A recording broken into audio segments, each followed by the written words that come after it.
Hi, everyone. My name is Eugene LeVar, Chief Heat Officer for the state of Arizona at Arizona Department of Health Services. Welcome to What's Hot with Heat, a briefing that we'll be bringing to you every other week and as needed.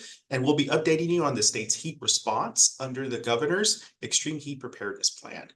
Extreme heat can be dangerous, and one of the things that can be really important to know in our state is that whether you've been in Arizona all your life or you're coming to visit, those impacts can happen to you throughout heat season.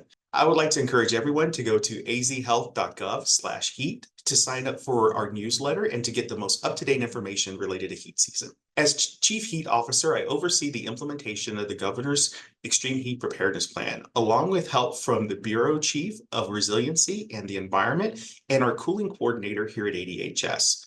We are in constant coordination with nearly 150 partners that stretch across the state. That includes state agencies, local municipalities, private companies, and community-based organizations. This is the first ever state unified heat plan that we have instituted for the state of Arizona. I think this is really important to have a unified approach and to help make sure that everybody is working together as we start the heat season in 2024 and move during heat season. We know in Arizona, we are stronger when we work together. I think it's really important for individuals to be aware and understand the heat risks that are pushed forward by the National Weather Service. It's important for everybody to be aware that you can go to this link that you see here from NOAA to understand what is your heat risk for your community and what risk you may be taking during that time. These heat risks can change daily, so it's important to stay aware and check these frequently. If we look, there are a total of 5 categories that are listed and risk of heat-related impacts associated with each one of those. And so you have a green or 0 category with little or no risk from expected heat. You have a yellow or 1, which is a minor. This level of heat affects primarily those individuals extremely sensitive to heat, especially when outdoors without effective cooling or adequate hydration. You also have the next category, which is orange or 2, which is a moderate level. And this level is the heat effects are for most individuals sensitive to heat, especially those without effective cooling or adequate hydration impacts possible in some health systems or in heat sensitive industries. As we look forward, there's also a category 3 or red, and this is a major category. And this level of heat affects anyone with effective cooling and or adequate hydration, impacts likely in some health systems, heat sensitive industries, and infrastructure. And then finally, we have magenta or 4, which is an extreme risk. And this level is rare. And it could be a long duration of extreme heat with little to no overnight relief. These heat risks can change daily, so it's important to stay aware and check these frequently. Heat-related illness is very dangerous, and it's important to know if you may be experiencing heat-related illness, because we know that individuals that are most at risk for this are infants and young children, adults over age 65, people who are homeless, people who are overweight, individuals who may exert excessive exertion during work or exercise, and people who are physically ill are on certain medications, such as those for depression, insomnia, or poor circulation. I think it's really important for those who have lived in Arizona all their life or nearly all their life to know that they may be at risk for heat-related illness just as much as anybody else. We saw from preliminary data for 2023 that nearly half of our heat-related deaths were from individuals who lived in our state for 20 or more years. Everybody should be aware of the signs of heat-related illness in our state. Those include thirst, heat cramps, heat exhaustion, and things to watch out for are cool, moist, pale, flushed, or red skin, heavy sweating, headache, nausea or vomiting, dizziness, and exhaustion. If you are experiencing heat-related illness or see somebody experiencing heat-related illness, you should make sure that they get to a shaded area, begin to start cooling that individual down, make sure they are hydrated, and help that individual as they progress during those symptoms.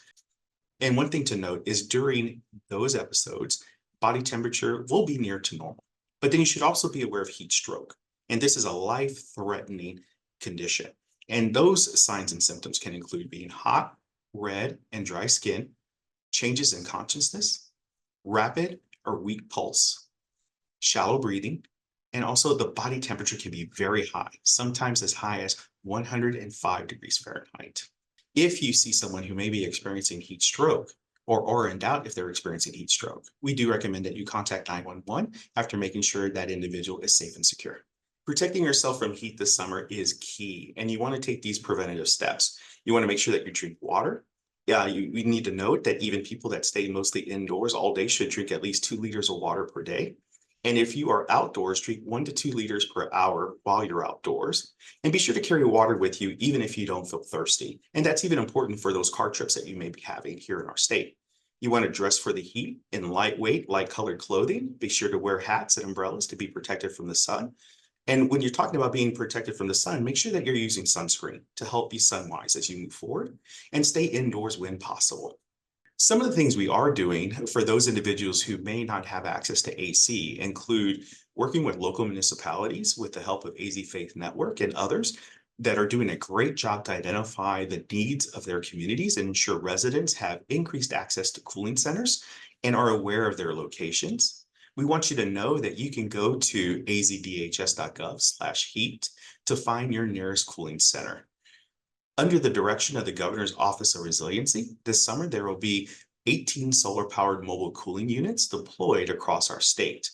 And those have 2 locations located at our Capitol Mall at 1818 West Adams, 1601 West Jefferson Street, and also 6 units that are going to be shared with our Department of Corrections, and another 10 units that will be given to local jurisdictions across the state for those individuals that are at most need and vulnerable to the heat. There are also several programs across the state that can help Arizonans ensure their homes are heat proof with free and reduced AC repairs, services, and utility assistance. Residents can call 211 or visit 211arizona.org to be connected to services 24/7. We're doing many things in our state to help prepare for high temperatures and extreme heat. We're working diligently to remain proactive this summer. Every day, we work with our partners to provide more heat resources for all of our communities. We have heat briefings with Governor Hobbs and her staff to make sure that they're up to date and aware of activities that are going on across our state. Also, recently, we attended meetings with the U.S. Department of Housing and Urban Development in Tucson and Phoenix to discuss increased funding to improve public housing and cooling solutions. We also attend weekly meetings with Pima County heat partners and stakeholders to help share opportunities and also information of ongoing updates and heat-related activities and efforts happening within their county. These meetings that we're having across our state are really important to make sure that we have connections across municipal, county, state, and federal partners, and make sure that we're all aligned moving forward to help reduce the impacts of heat as we move through heat season, and to make sure that we're sharing information. You can find heat resources at azdhs.gov/heat. There you can sign up for heat alerts and find useful information and resources as we maneuver through heat season. You want to make sure that you stay cool, stay hydrated, stay informed, and be sun wise. And we want to encourage you to check on family, friends, neighbors within our state. We know if we lean on each other, we can make it through each heat season and come out better every year.